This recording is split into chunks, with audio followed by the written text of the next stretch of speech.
আমাদের মতো সাধারণ মানুষের জন্যই তো শ্রীরামকৃষ্ণের দেহ ধারণ। এই সংসারে থেকে কি করে সংসারকে দেবালয়ে পরিণত করা যায় তারই কলাকৌশল শিখিয়ে গেলেন তিনি। সংসারে থেকেই শিক্ষা করতে হবে ত্যাগের।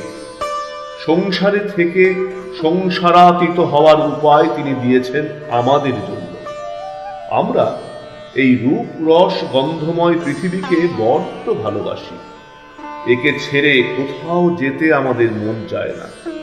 তাই তিনি এটিকে ত্যাগ করার কথা বলেননি। কেবল সকল ভালোবাসার মধ্যেই যে ঈশ্বর রয়েছেন সেই দৃষ্টিভঙ্গি এনে আমাদের চলার পথটি ঈশ্বরমুখী করে তুলেছেন। বলছেন যেন তিনি, ত্যাজিয়া সকল এই পৃথিবীর আনন্দ সম্ভার, কোথা তুমি যাইবে চলিয়া, এ সংসারে তাঁর ছায়া নিত্য আবর্তিত। সবুজ পাতায় ঝরে তাঁরই উজ্জ্বলতা, পাখির কণ্ঠে ভরা তাহারই তো সঙ্গীত, কানন কুসুমে গন্ধ তাহারই তো দান। অতএব সুখে দুঃখে সুস্থানে কুস্থানে তিনি তো আছেন সদা সবারে জড়ায়ে।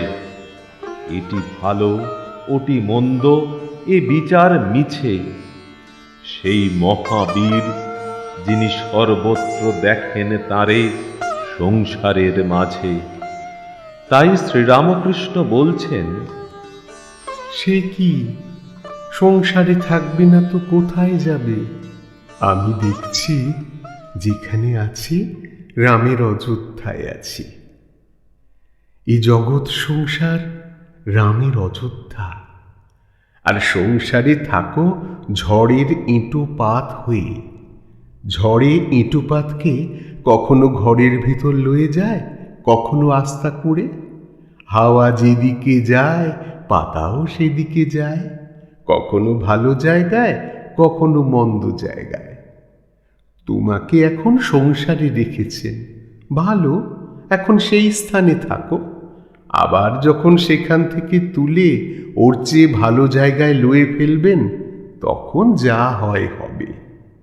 সংসারে রেখেছেন তা কি করবে?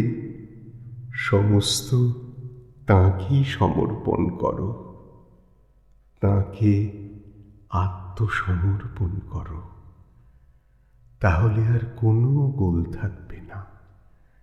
তখন দেখবে তিনিই সব করছেন, সবই রামের ইচ্ছে।